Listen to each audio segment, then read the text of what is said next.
Hey, after that music, I really don't know how we can even go on after that. Diplo's coming up next. You say Diplo? Yeah. Yeah, it was either. I don't know what that is. It's very disappointing, I'm sure, for many people tuning into this state of the sports market discussion that Skrillex is not joining us. Well, maybe he'll submit a question. Well, instead, you're just stuck with Robert Wolonsky. That's me, the communications director, who, as always, is thrilled, nay proud, nay honored to welcome to this virtual discussion Mike Provenzale, production manager here at Heritage Auctions in the sports department, and Chris Nerat, consignment director in sports. We're here for the next, hour, 2 hours, 5 hours. Since Chris and I are at home, Chris is far, far away. We have all the time in the world because I'm not wearing pants. So, gentlemen, very excited to welcome you here. Very excited to welcome everybody to this discussion. Obviously, we have a big sports auction upcoming in the next few days. The spring catalog auction, which begins tomorrow and runs through the 14th. But obviously, we're here to answer any and all questions concerning any and all things involving the sports collectibles market. Gentlemen, thanks for being here. Pleasure. Chris, thank you for not leaving your house. I love it here. I got to tell you, it's a strange setup you have there, my friend. What do you have behind you before we begin this discussion? And by the way, if you have questions to submit, feel free to do so as always. Or you can leave them in the chat, or you can email tommyn@ha.com if you have anonymous questions. We actually did get some questions in advance of today's discussion, so we'll get to those here in just a moment. But Chris, I think it's only fair that you tell us what's behind you. This is your personal collection? Yep, it is part of my personal collection. I thought the color assortment was pretty appropriate for today's show. The jersey, the green jersey, all the way to, I guess that would be the viewer's left, is Reggie White's Super Bowl 31 jersey. Photo match to actually like 8 games from the 96 Packers championship season. And the big one is Super Bowl 31, where he set the sack record in a Super Bowl. And obviously, the Packers won their first Super Bowl in quite a while. They won Super Bowl 1 and 2, and then they finally won another one in 97, Super Bowl 31. And then the one next to that, I need a little Bucks mojo since they're not looking hot right now. They play tonight against the Celtics in Game 5. And that's a Giannis Antetokounmpo second-year alternate jersey. If you can see on the top of that jersey, it has a really cool early career signature from Giannis. His autograph right now is awful. You can barely read any of it. It's like 2 letters, and the one on that jersey is like a full name. It's very neat. The one next to that is number 5, the Golden Boy Paul Hornung from the mid-'60s. A nice white Doreen example with great wear on it. And the black jersey next to that is a Giannis black alternate from this season. One thing I like about that jersey is it's the NBA's 75th anniversary. And for this year's jerseys, the NBA put a cool patch on the upper back of the jersey, and the front Nike logo, the Jumpman, it would typically be like a white embroidered Jumpman, and since it's the NBA's 75th anniversary, it's like a silver metallic shiny, really cool look to it. So those are the jerseys behind me. Well, it's interesting. We always talk about the fact that if you work at Heritage Auctions, you are very likely to be a collector yourself. It is in the genes of everyone who seems to work at Heritage, myself included. I'm very interested by how you got into this, because certainly as you're talking to client collectors at Heritage and consigners as well, I'm certainly interested in the discussions that you have with them about what you collect, why you collect, and how you advise them to do so as well. Because certainly we tell people, don't buy things because you think they're in good investment. Buy things because you love them, because you love the story they tell, because they mean something to you. And I assume in this case, every single one of the things you own means something to you. Yeah, like most people or most of our clients out there, I started collecting baseball cards. I got really into it in 1987. I remember buying the 87 Donruss packs, 87 Tops packs, and getting the Mark McGuire card or the Jose Canseco cards, Don Mattingly, Will Clark, all those guys, like everybody else probably in my age bracket. Probably in the maybe around 92, 93, 94, I started buying Sports Collectors Digest at our local cigar shop in Green Bay, Boss's Bookstore cigar shop. And I just remember going in there, smelling the cigars. As a kid, you never smell stuff like that. And just seeing their crazy assortment of magazines, different publications. And back then, SCD was that thick and probably 300, 350 pages. And, obviously there's no internet back then. So our eBay or our way of seeing the different things from across the country was buying the SCD. And I started seeing that you could buy game worn items, which, never saw that until then, that you could actually purchase the things that were worn in the games. And I was a big Milwaukee Bucks fan back then, but I also really liked Larry Bird. And I remember seeing the Celtics game worn jerseys and some of the ads, and I just wanted one piece of game worn memorabilia, and I couldn't afford anything other than a pair of shoes. And I put some bids on some Celtics shoes from back then. Maybe it was like D Brown or Kevin McHale or something. And I didn't win any of them at that time, but I always really, it just struck a chord with me that you could buy the items that they wore in the game. And slowly I started losing interest in the cards and started really, really becoming interested in these beautiful, colorful jerseys that they wore in the games. And eventually I saved up enough money. I didn't care even who the player was, who the team was, but for whatever reason, I won in a Mr. Sports auction. It was one of the Orange Crush Denver Broncos Shannon Sharp jerseys. And that was my first game worn jersey purchase. And then it kind of took on a life of its own. And the more money I got, I started buying, better jerseys or more jerseys. And now I have quite the collection that I've accumulated over the years, and some of the coolest jerseys, in the hobby from Wisconsin sports that I've been able to purchase. So I love them. I put them on the mannequins. I display them when people come over for a Packer game when I'm in Green Bay. I have a house near Lambeau. When they come over, I love showing them my little museum of game worn jerseys, and just love seeing the looks on people's faces when they see these jerseys kind of come to life on the mannequins. It's interesting to me when I think about the fact that, cards obviously took off during the beginning of the pandemic. Certainly 2020, 2021 saw an explosion in interest in value in cards. It took a while for memorabilia to catch up, and I'm wondering, has that in fact happened? Obviously, we have the auction upcoming this weekend. The lead item in that auction thus far is the 98 Jordan game worn Bulls jersey, which has a team letter and is photo matched. I believe bidding on that's currently at $290,000. Do you find that game worn memorabilia has in fact caught up to where you believed it should have been all along? Not yet, honestly. It's starting.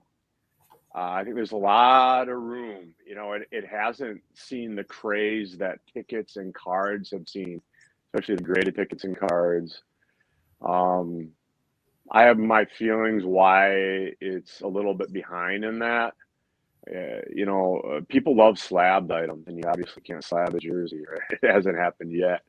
I think the comparison, you can definitely frame them.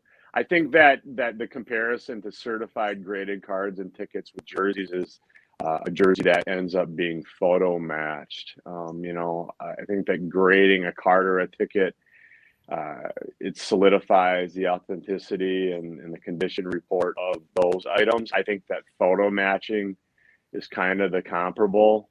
with jerseys. But yeah, I don't think that game worn jerseys have seen their peak yet.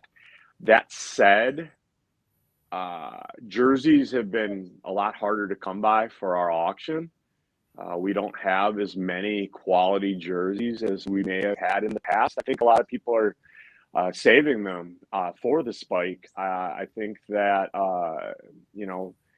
if you have jerseys, cards, and tickets, you're going to sell your cards and tickets now, and maybe you're holding on to your jerseys, and that's probably why we're not seeing as many. That said, I just took a look at our auction this morning, the auction that ended this weekend, and I saw a Brett Favre jersey, just a normal white, not a real exciting Favre jersey that typically would sell for around $7,000 or $8,000, and with the juice right now, it's over $20,000.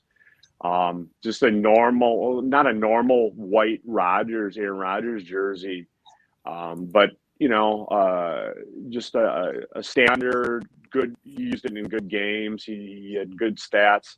Rodgers jerseys at, I think, a hammer is 37,000 right now, and I thought that might be low end 30, high end 40. It's already over 40 with the juice.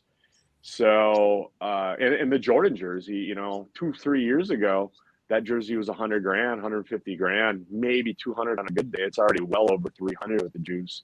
So yeah, it's starting, but I think there's a lot more room for them to move up. And I think in the next year or so, you're going to start seeing the spike that you saw in cards and tickets. So let's talk about photo matching. And Mike, I want you to pop in here as well, because I want to talk about, well, here you go. Here's a question. Does Heritage attempt to photo match jerseys when those items are consigned? So Mike, let's let you tackle that question, because photo matching is certainly something that several people have submitted questions about in advance. So I want to make sure we cover that thoroughly and properly over the next little while. So we do. Every game-worn jersey that's consigned, we take a look at it and vet it and see if it's a good candidate for photo matching. There's certain characteristics that can make a jersey or cleats or gloves more likely to be photo matched. The era, the older it is, the less imaging there is. Modern jerseys have a lot more imaging, but the vintage jerseys have more wear because they would just keep wearing the same jerseys over and over again. But every jersey that's consigned to us, we try to photo match, and especially the ones that have good characteristics or could have a huge uptick in value from being photo matched.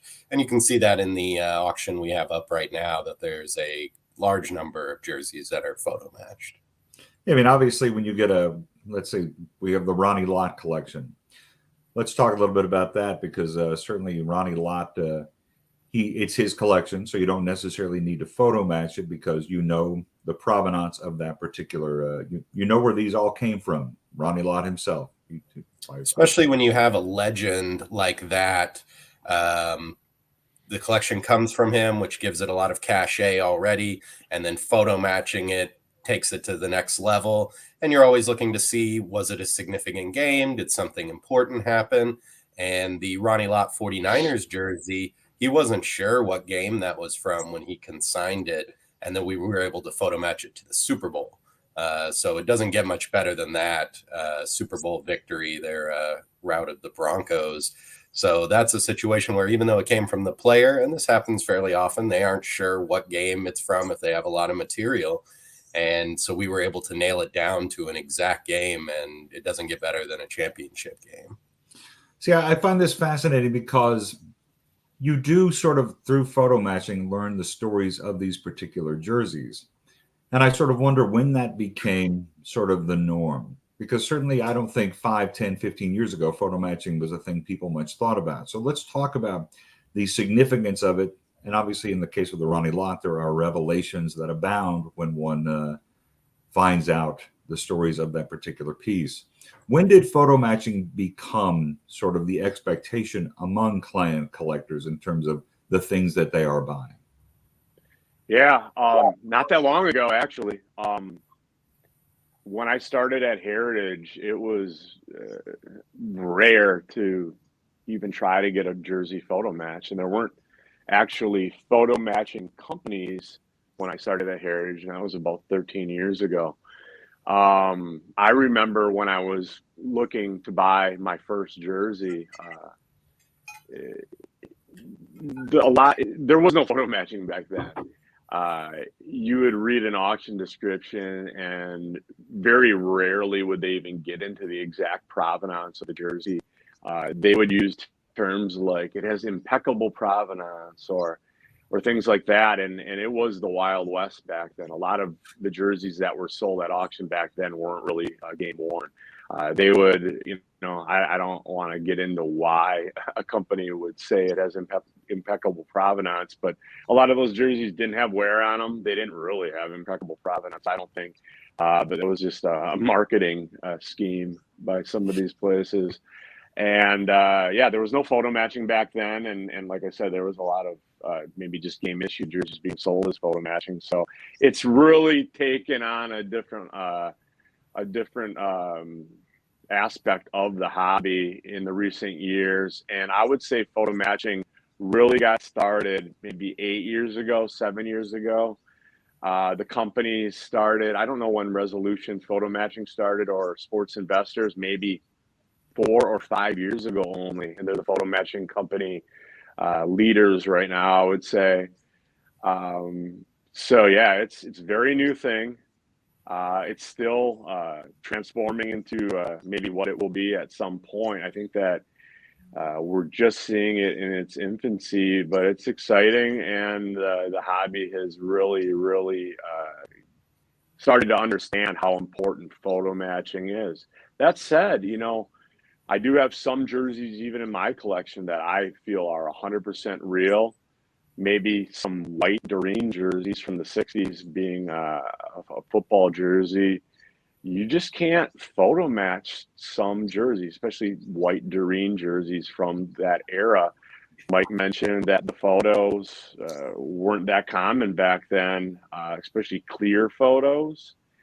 Obviously, there was no HD video back then or digital cameras back then. So you could have a perfectly good jersey from that era or even newer or more modern than that, and you just can't get them photo matched. That's when people maybe would send it to a company like Mears, who will simply look at the characteristics of the jersey, the tagging, the font style, the type of material that's used. But they'll assess the amount of game wear on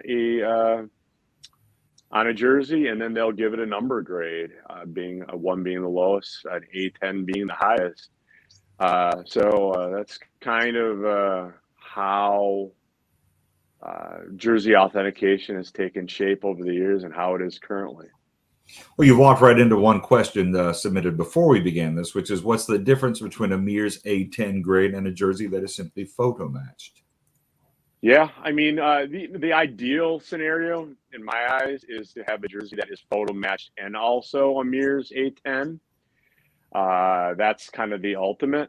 But like I said, there's sometimes that there are jerseys that you just simply couldn't get photo matched. There's times that we'll have maybe a vintage jersey that we'll attempt to have photo matched that it won't pass photo matching. There just maybe aren't enough resources, and then we will send it to Troy over at Mears, and then we'll get that number grade on there, and hopefully it'll be an A10. So, some jersey collectors aren't okay with that. They want photo match, and I get it.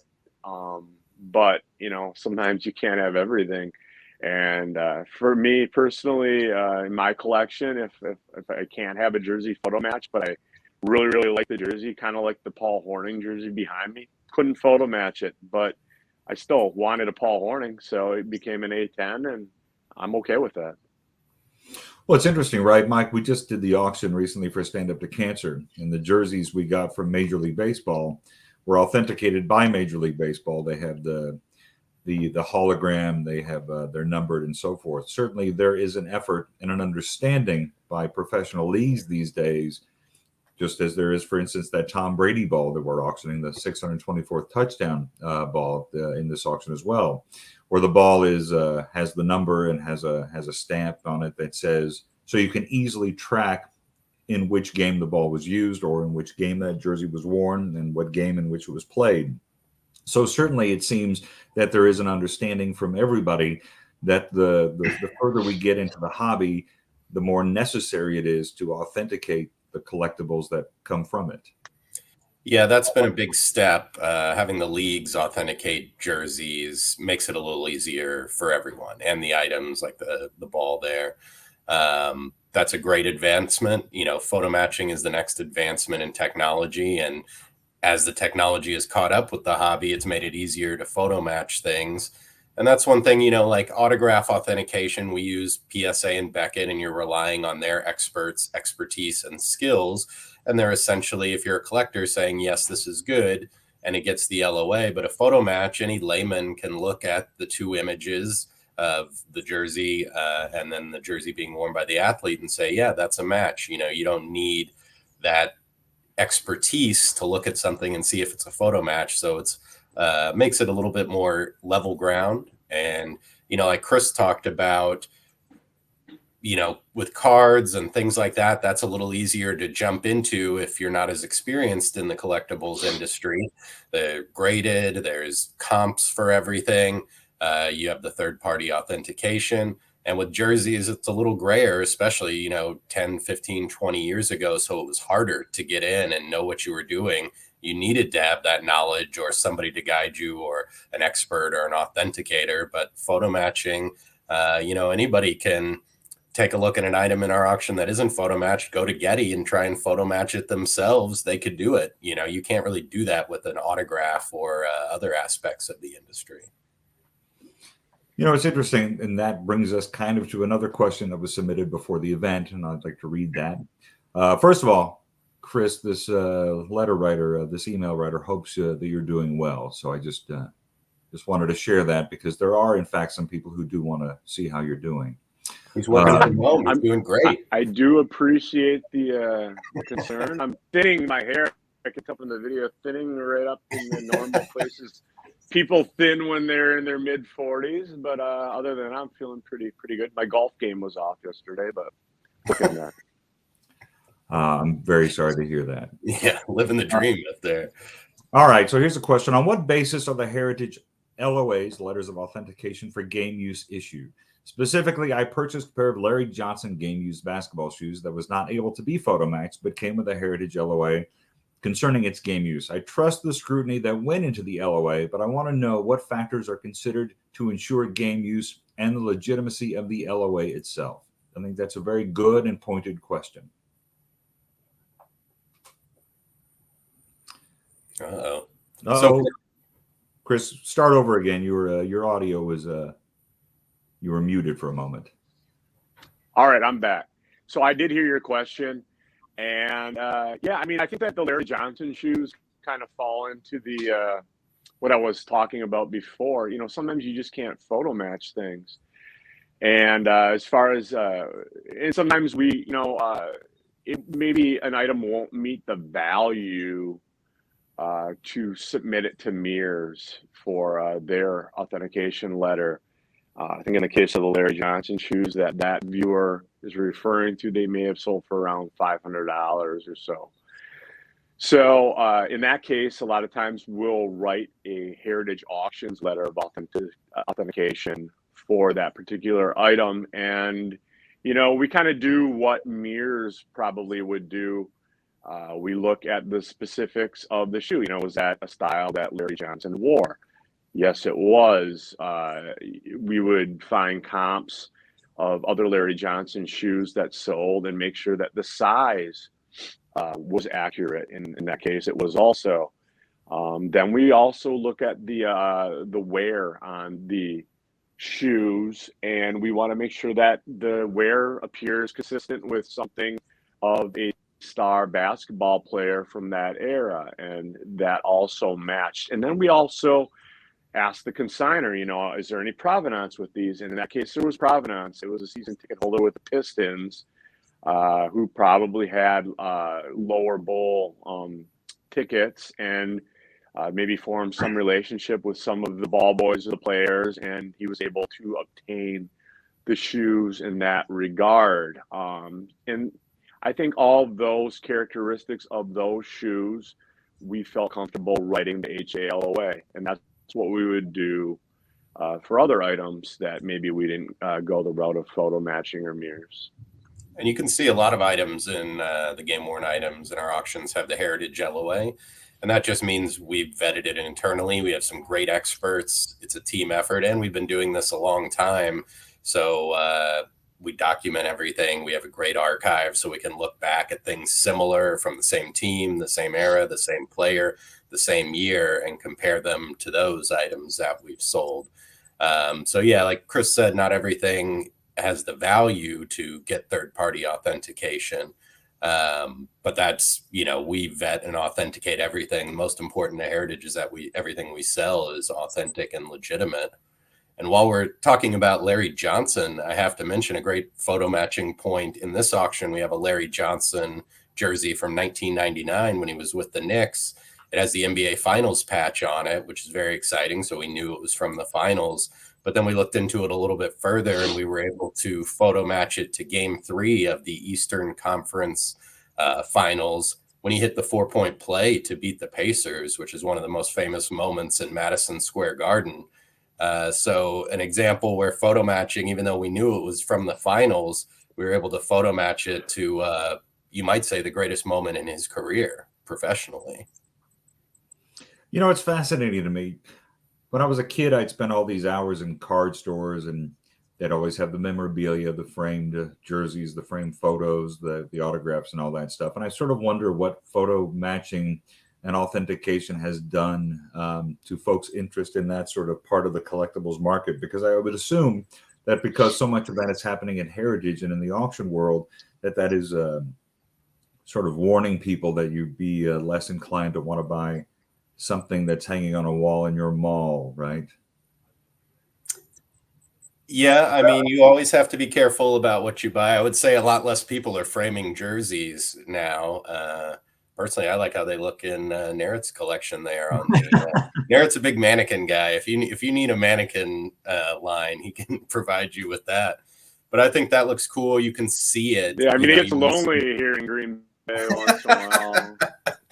What are you gonna do, right? That's why he has so many mannequins. He can have his own party, like that scene in Home Alone. Or the scene in he's like the lonely guy, the Steve Martin scene where he has all the cutouts in his house. Yeah. But they're legendary sports stars, so what's better than that? That's right. Well, Steve Martin had celebrity cardboard cutouts in his house, so Dolly Parton was hanging out with him. So he's got a lot of Packers that visit him late at night. But I'll say, for game-worn jerseys, if someone consigns it in a frame, we're taking it out of the frame so we can take a good look at it. You want to see both sides. You want to see the tagging inside, and especially if we're going to try and photo match it, you got to be able to see every inch of it. So I would say less people are framing them, although, if you don't have an expansive empty house like Nerat, it could be hard to have them all on mannequins. But, yeah. Well, has the process of authenticating in terms of the photo matching and all and the mirrors and all this other stuff, has that changed the nature of the collector as well? Because it's one thing, I assume that has made the more passionate collector sort of come to these auctions knowing that what they're getting is from a moment. Maybe they were there, maybe it's something that meant something significant to them.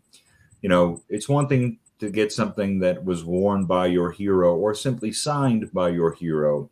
But now that for instance, and I think we saw this pretty pointedly when we sold the Mantle jersey, we had sold it twice previously, the Mantle Gray, as a jersey that he had worn when he hit his penultimate home run. And then photo matching finally comes along and says, that's also the jersey he wore in his final ever game as a New York Yankee. So certainly photo matching can change the narrative of a piece as well. You can definitely add value on top of it. That 68 Mantle jersey is a great example of that. The consigner, after they won it, did a ton of work with video even and photos to be able to tie it to his last game and last at bat as a Yankee. So obviously any Mantle jersey is valuable from his last season is valuable. His penultimate home run is valuable, but Hard to top his last moment in a Yankees jersey as far as a later career Mantle jersey goes. So a great example of how, the technology getting to the point where you can pinpoint specific games for things, and it's allowing people, you can go back through your collection, and if you know what year it's from, you can say, well, this athlete did this in this game. Let's see if I can match it to it. And if you can, it definitely takes it up a notch. How does this stuff apply as well to game used equipment, a catcher's mitt?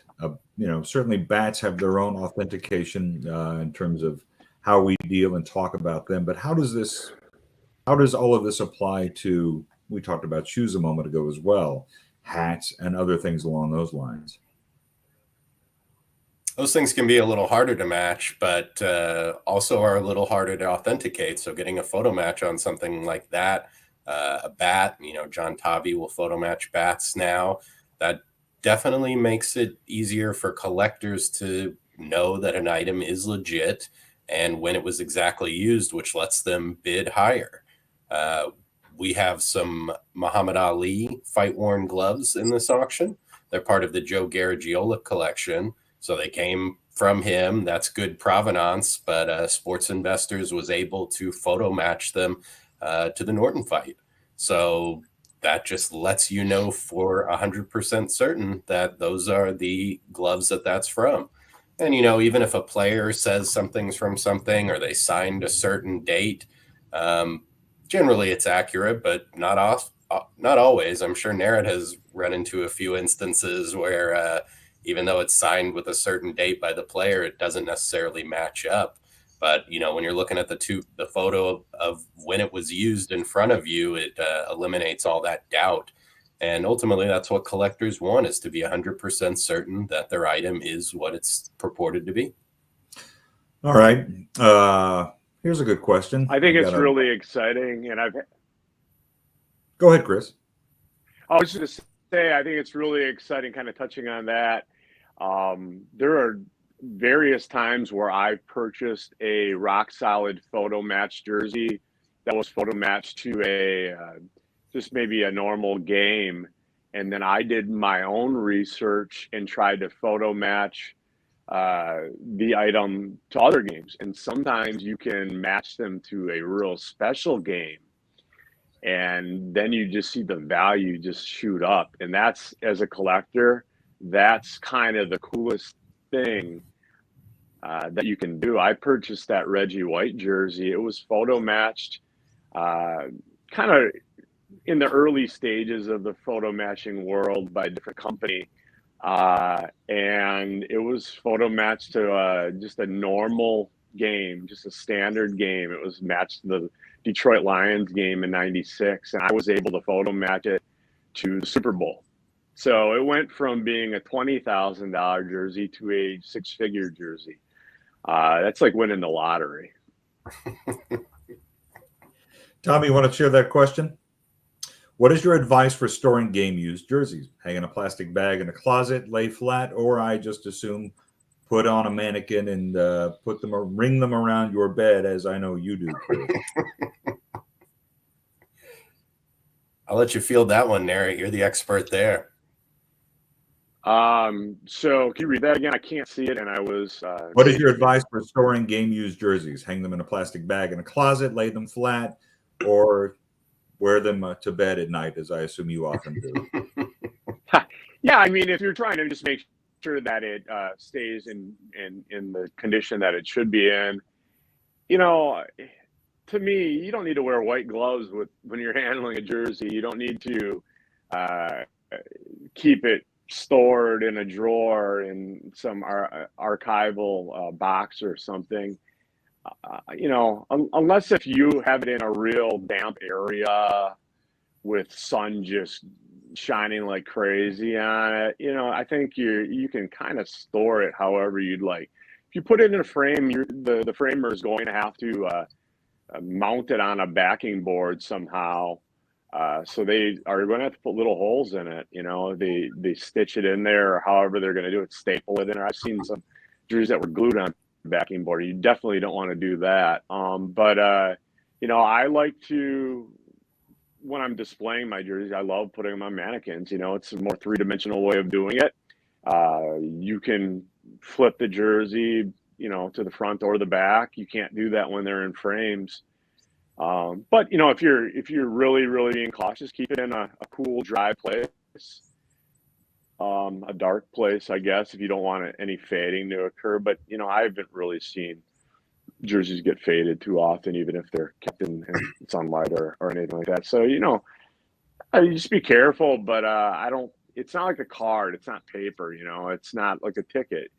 They're not going to fade very easily, like a ticket or a card could. So you can, have fun with it. I'll say with our jerseys that we have on consignment, we keep them all in plastic bags. So, just for every precaution, of course, in a box deep within our vault that has the correct light. So, of course, we take every precaution with every item to keep it in perfect condition the way we received it. So if you are someone who is very worried or just wants to be careful or put something away and keep it, plastic bag is a great idea. A box, any level of protection is good, and keeping it somewhere where kids or pets can't get anywhere near it. If you're very cautious, there's easy ways to protect it there without having to spend too much money. I want to talk to you a little bit about something that I will say when I'm not, Robert, one thing I just want to touch on is when I'm not displaying my jerseys, if I'm gone for a long period of time, I purchased a big gun safe, and I also do put the jerseys in plastic bags. I literally have the gun safe bolted to my floor. So of course you do. And I do, and I have surveillance, which isn't that pricey these days. And I also have insurance with a great insurance company. They're called Finkelmeyer. They're, to my knowledge, the leader in insuring collectibles. And the owner of that company, his father wrote the policy, and he's so easy to work with and affordable. So, I mean, I think your rates are about to go down after that shot. Are you getting the Finkelmeyer card? The Finkelmeyer. But I wrote an article about it when I worked for Sports Collectors Digest back in the day. I wrote an article about insuring collectibles, and people would be so surprised at how maybe difficult or tough that it was to get your collectibles insured. A lot of people don't know that FedEx doesn't insure collectibles. So you're going to want your own policy. So to answer the viewer's question, the best way to store it is in a cool, dark place. And you also want to take other precautions. We're talking hundreds of thousands of dollars for these jerseys. You want to make sure that your collectibles are safe. But the crazy thing is, you can take all these precautions, but a lot of these jerseys are one of a kind. If a fire happens or something, you might get reimbursed from your insurance company, but when it's gone, it's gone, and that would be a darn shame. But let's talk a little bit about game worn versus game used, game issued. That's certainly something that, Mike, you and I discussed a great deal during the Stand Up to Cancer auction. Major League Baseball would send us game used, and they certainly sold for significantly more than game issued. But certainly game issued to a particular player is not something necessarily that you wouldn't want. I'd love to have a game issued Nolan Ryan jersey or Roger Staubach jersey that may not have seen action, but it was nevertheless given to that player by that team for a game. Let's talk about the interest in and value of those, one versus the other. Well, obviously the game worn is worth far more, but for certain players, not everyone can afford a Jordan game worn jersey or Tom Brady. Some of these prices have become astronomical. So that would be the next tier down, is game issued. It's still made to the specifications of that player. They just didn't wear it in the game. But a large step up from a replica or a signed jersey or something like that. So that's a more affordable option for some players or for some collectors, especially if you're looking for a legendary player, an iconic player that's at the top tier of the industry, and you don't have the budget to get one of their gamers. And as we talked about at the Open, for some of these players, it's just reaching the same price as a house essentially. Well, it's interesting, right? Because I look at that Kobe jersey, for instance, it's in this auction. It's already at $80,000. I think that's its estimate. And I am curious what players of late have become coveted game used, not game issued, but game used, game worn. Have you seen a change in the last couple of years in terms of interest? Jordan, certainly over the last couple of years, is one we talk about all the time. The Last Dance had a significant impact. I don't know if the HBO Showtime series is having an impact on Magic and Kareem jerseys from that period, or Larry Bird from that period, or the Magic documentary. But it is interesting, right, to see kind of how, as the culture takes an interest in an athlete, that athlete's material becomes significantly more valuable, though they have not played in 10, 20, 30 years. Nerat, you want to take that one? I mean, the GOATs, the greatest of all time, guys. Yeah, the GOATs and the anyone that's in any of the Pro Hall of Fames are the most coveted, I would say. And then your guys like Mike Trout and current players that are going to probably be in the Hall of Fame. People are really coveting those photo match jerseys, just like the cards or the tickets of any of these guys, but also special moment jerseys.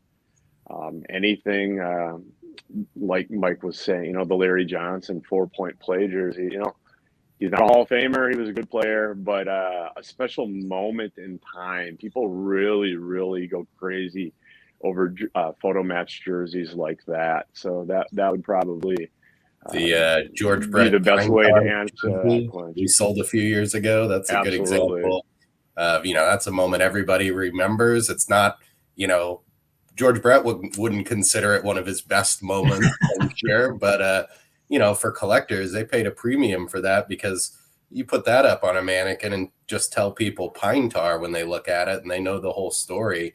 So, yeah, those significant moments. Ricky Henderson jerseys have been doing well lately, as has his rookie card.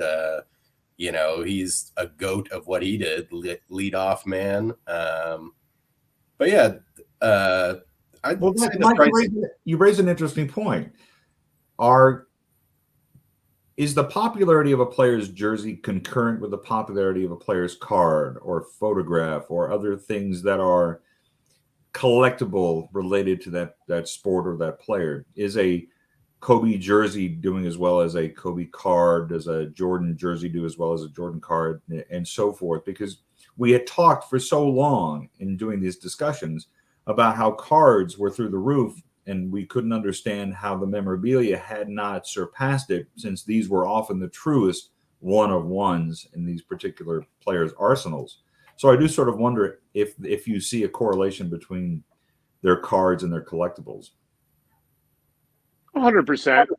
I mean, you're going to have your certain cards of a common player from maybe a condition-sensitive set that is maybe a pop 1 or 2 in the PSA pop report. That wouldn't correlate to a jersey. But any of the major players, we saw the Jordan debut stubs go crazy. You could say that helped the game worn Jordan jerseys. But any Jordan item is going up in value. So yeah, here and there it will. One thing I was going to say is, obviously there's population reports for tickets and cards, and I think that as photo matching jerseys starts getting more popular, as it has been, I think you're going to start seeing maybe these photo matching companies issue a population report, as I think they should. I have a pretty good Giannis Antetokounmpo jersey collection, and I have a couple early career ones, and I've asked John Robinson at Resolution Photo Matching, are mine the earliest that you've ever photo matched? And the answer was yes. So that was a neat little tidbit that I found out about my jerseys. And sometimes you have to ask the companies that are doing the photo matching, but they have all that data filed away. So I think that's something you'll start seeing. Photo matching 5 years ago was so much in its infancy that there may be one or two John Elway game worn jerseys that they've ever done. So would it be exciting to see the pop report back then? Probably not, but now maybe there's dozens of John Elway jerseys. So it would be kind of cool to see what the pop number would be on how many they've done. And like I said, as game worn jersey photo matching starts to transform in the upcoming years, I think that data will be kind of exciting to see. So you raise a very interesting point. In fact, I wanted to get to that because it's a discussion that we have, for instance, in the video game category, any nascent category. The question is, look, when it comes to cards, PSA has an extraordinary index and population report, same with comic books, same with coins. But in these newer categories, whether it's tickets or jerseys, certainly I would think that those population reports and those histories would be incredibly significant. How receptive do you find that they are? Certainly when you tell them it'd be neat, it'd be great, we'd love to have that. But given the fact that all that information is often published on the Heritage website, because we want client collectors to know what we've sold and for how much and what's been authenticated, what's been photo matched and so forth, how receptive have they been to actually publishing that information? They haven't published it. We can publish it in our catalogs. And if we ask them that question, they've been very receptive in my experience. Yeah, and with PSA starting to do the population report for game used bats, that's a good indicator of that it could be coming and would be beneficial to everyone, definitely collectors, looking for comps and how what you own is relating to what's selling currently. So yeah, population report helps all collectors. We're always trying to give as much information as we can to every collector on both sides of the paddle. And that would be a great addition. Would love to see the photo matching companies do that.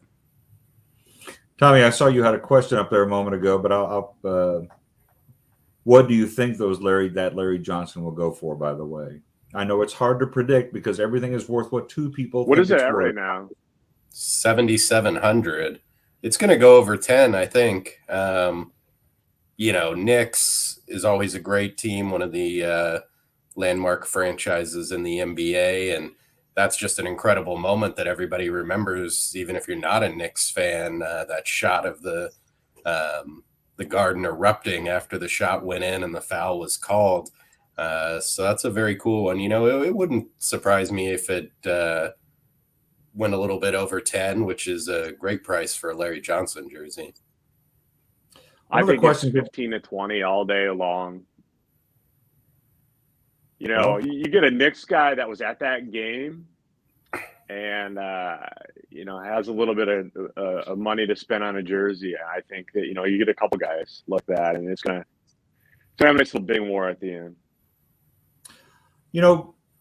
So one question, and I want to actually change the subjects here in just a moment before we start to wrap things up. But somebody asked a question before this, which is there are so many photo matching companies that have popped up in the last little while.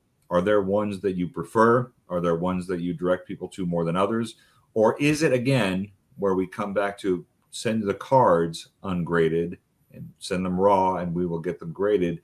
Is it also don't get it photo matched, we'll take care of that as well?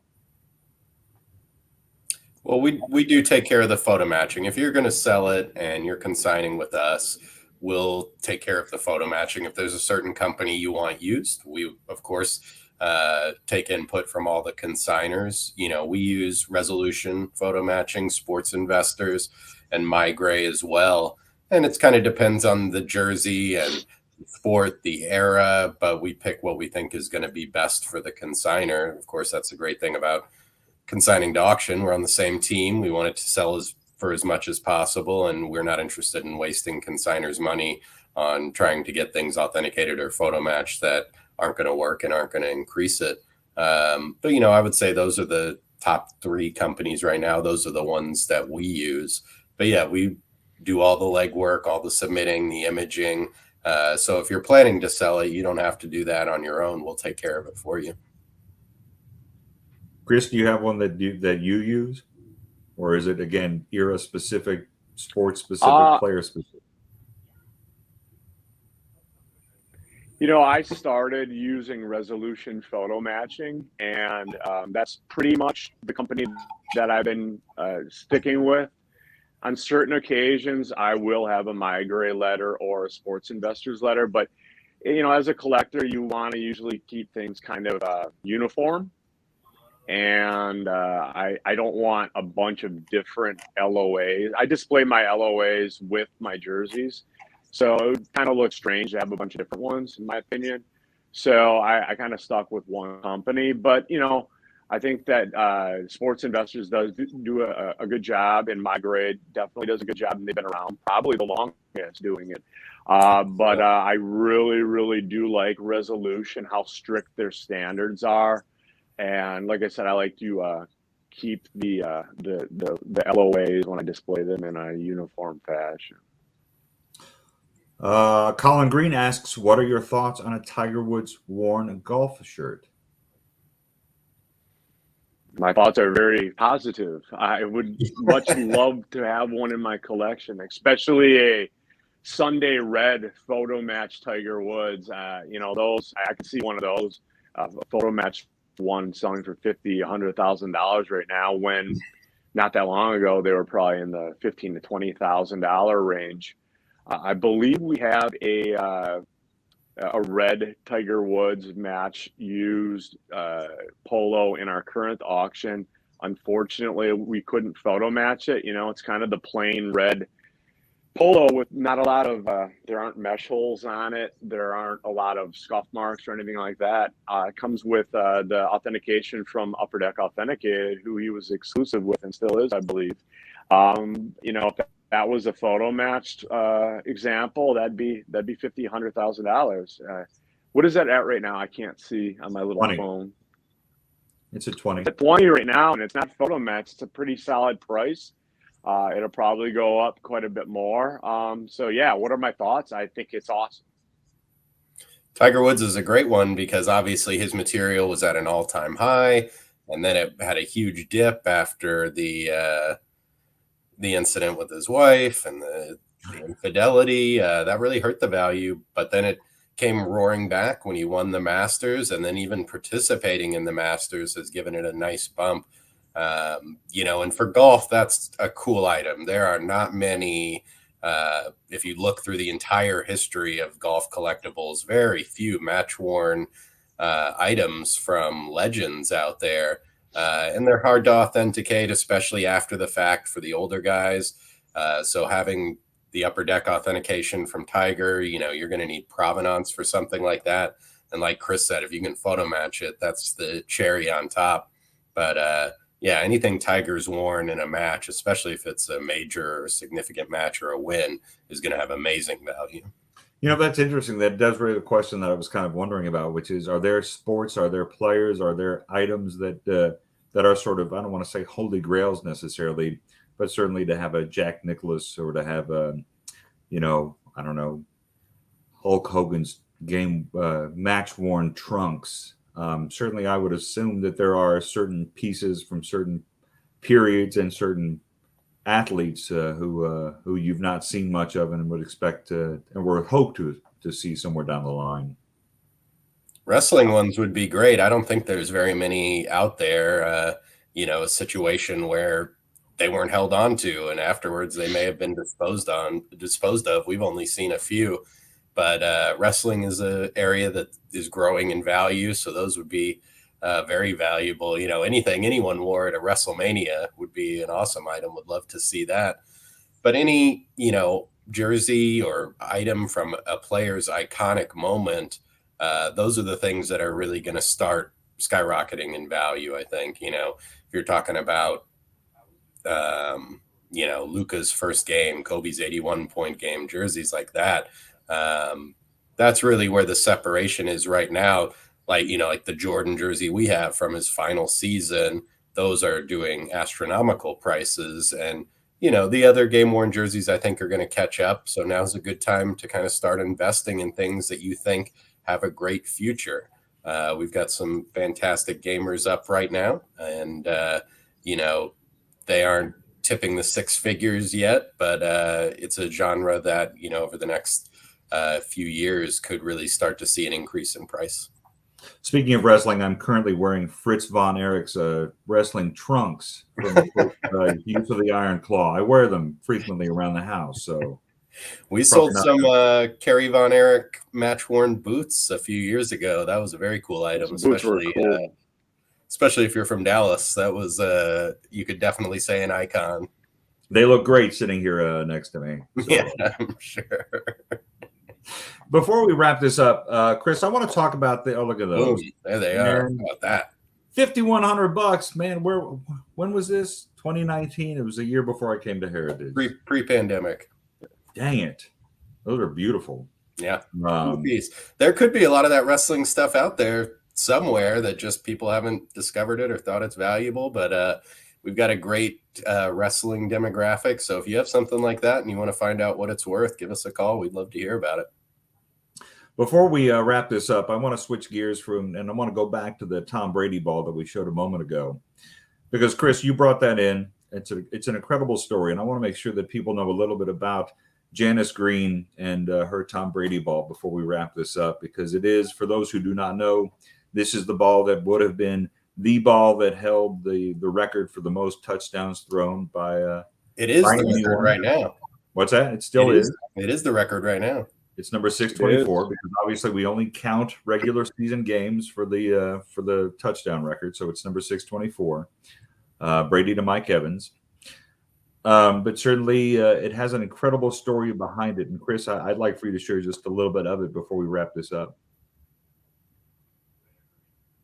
Yeah, I mean, amazing story, obviously. And you want to talk about photo matching or provenance. This is as good as it gets as you're seeing on the screen right now, and Janice receiving that ball right after the touch. Uh-oh. Nerat's gone. He got so emotional about it, he ducked out. He did. He'll join us in a minute. I can fill in a little bit in this, in that obviously Janice was going to, she thought in the hours before Tom Brady unretired that it was going to be a mid six figures ball, if not more than that. She was scheduled to come to Heritage the Monday before he unretired. So she went to bed Saturday night thinking she had a $500,000 ball, and woke up Sunday morning realizing that things weren't necessarily going to be what she had hoped for. But nonetheless, she had lived with the ball long enough and had loved the ball long enough to know that she did not necessarily need to hold on to it anymore, because she is an occupational therapist who works with kids with disabilities. As I wrote on the media release, a blessing, big or small, is the blessing nonetheless. So she was happy to part with the ball, sad knowing that it wasn't going to realize the amount that it was going to. But Janice is an incredibly wonderful person. It's not often that I get to know some of the consigners here at Heritage, but Janice, there she is in our offices with the ball, wearing Brady's jersey. She held no grudges against Tom Brady. It's interesting because he's her favorite player, obviously gives the Bucs, her favorite team, a much better chance to win another Super Bowl. So the dichotomy there of, him coming back on one side, I'm sure makes her happy, but it hurt the value. Although with the news coming out yesterday that once Tom Brady hangs it up, he's going to make $37 million a year commentating. Maybe when he gets in training camp, he's going to say, I'm tired of running laps and suicides and getting hit. Maybe I'll just go ahead and head up in the booth, and then this would be the record ball. Who knows? It's the record ball until he throws another one. Right. And maybe he'll play the whole season and not throw a touchdown. Who knows? It's possible. Maybe they'll really stick to that running game. Well, Chris, we're sorry you didn't get to tell the story, but I did a much better job. Yeah, I'm having a hard time hearing you guys, so we may want to wrap her up pretty quick. Well, we've been here an hour nonetheless, so we are going to wrap it up. But obviously, everybody is well aware of the fact by now that the catalog, the spring catalog auction, the sports catalog spring auction, goes into extended bidding starting tomorrow. at 10 p.m. Central Time. And there are a significant amount of game-worn jerseys, and this Tom Brady football is in there. And I believe about 80% of this auction is going to be some really special cards.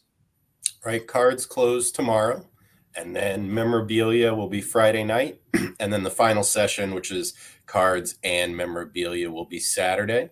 And we talked about earlier gamers from player collections, and we have some really great ones. We have the Joe Garagiola collection, Ronnie Lott, which we talked about, Patrick Waugh, the legendary goalie. He's got some great game worn and game used items that he wore, and then also from other luminaries in that era that he was gifted. So some of the greatest names in hockey from Waugh and his opponents. And then Ted Simmons as well, Hall of Famer Ted Simmons. We have his collection. Is this the auction with the red Joe Garagiola Cuba glove? I believe so. Catcher's mitt? Probably. I promised my son I would at least attempt to purchase that for him. Hey, was that it? There's a few catcher's mitt in there and some spikes, which is pretty cool. 1950s spikes. Also, it's not game worn, but Garagiola's personal copy of his rookie card. That's pretty cool, which meant so much to him. He framed it. I will say, as a fan of Joe Garagiola's from the Today Show, much less his baseball career, and as the father of a catcher, I will probably be participating in that aspect of things. Gentlemen, I appreciate it. If you have a question for Mike or Chris going into this auction, or for anything else, or if you have something you would like to consign, chrisn@ha.com or mikep@ha.com. It's always a pleasure, gentlemen. These are always a lot of fun for me to get to do. I'm sorry we didn't get to do it in person, but Chris can't be bothered to leave his museum. So. Somebody's got to work the admission booth at that museum. That's right. Gentlemen, I appreciate it. Thanks to everybody who watched, and we'll do this again sooner than later, I guarantee it. Thanks, everybody. Pleasure. Good luck in the auction, everybody.